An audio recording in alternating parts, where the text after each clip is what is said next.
right, we are back. This is Matgen110. We're looking at chapter 9, specifically 9.2. That is page 8 in the note packet, the 8-9 note packet. And so we're completing the square. 9.2, we're completing the square. And that is a way of, it's a way to solve equations without factoring. And so it's second degree equations without factoring. And so completing the square, what we basically have to do is find a magic number that will make it be a perfect square trinomial.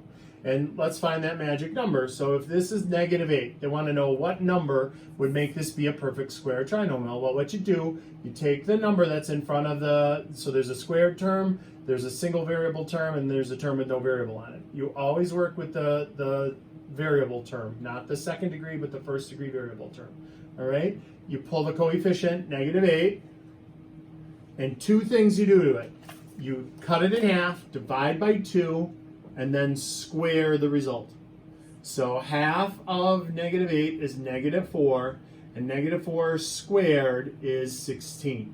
16 is the magic number. If I replace that with 16, it now becomes a perfect square trinomial, meaning that when I factor it, if I were to factor it, what multiplies to be 16 that adds up to be -8 is -4 and -4.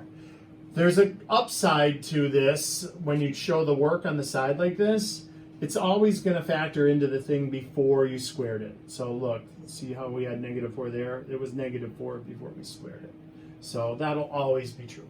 So here, let me show you how this plays out. Let's solve this by completing the square. That means first we're going to have to find the magic number that we add to both sides of the equation. So we're going to pull that 6 off to the side.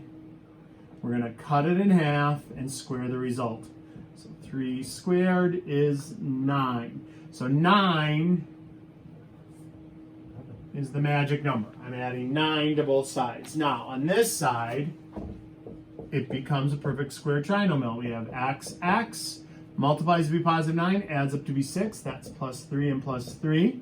On this side, I just add them up and let it go how it will go. So that's 25. So now look, we have this, x plus 3 quantity squared equals 25. And now if you look back at 9.1, we did a bunch of these. Remember, we took the square root of both sides with a little plus or minus on it.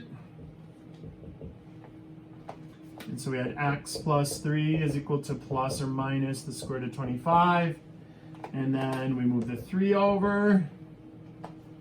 And then x is equal to -3 plus or minus. Oh no, the square root of 25 is perfect, which means I can still take this further. If that were ugly, if that were 26, we'd be done. We'd just circle it and we'd say, okay, that's it. There's 2 irrational answers. But these are rational answers because that's a perfect square. So we can actually do this. And then we can split it into x equals -3 plus 5, which is x equals 2. And x equals -3 minus 5, which is -8. So that means if we would have moved the 16 over and factored it, we would have gotten 2 and -8. That was factorable. All right, let's do another one. Magic number here. We take -8, we pull it off to the side, we cut it in half and square the result. -4 squared is 16. The magic number is 16. I add that to both sides. So this is c squared minus 8c plus 16 is equal to 17. What multiplies to be 16 but adds up to be -8, well, that's going to be c minus 4, c minus 4. Just remember I told you that trick? It's always the thing before you squared it to find the magic number. All right, so we have this, c minus 4 quantity squared equals 17. Let's do the plus or minus square root. We have c minus 4 equals plus or minus the square root of 17. And add the 4 to the other side. And we're done.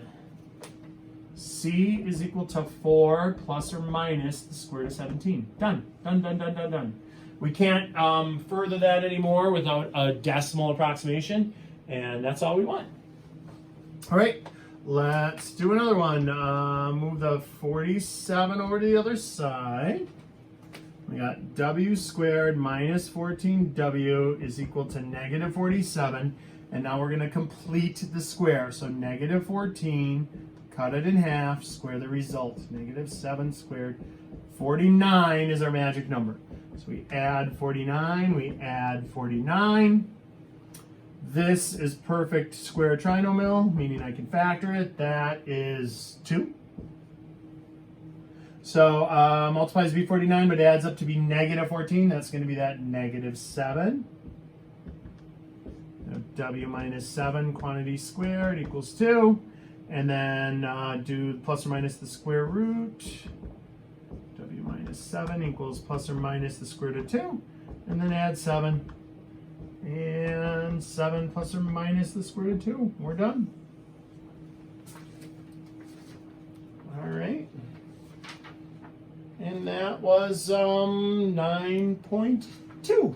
Next, I'll do 9.3, which is going to be the quadratic formula.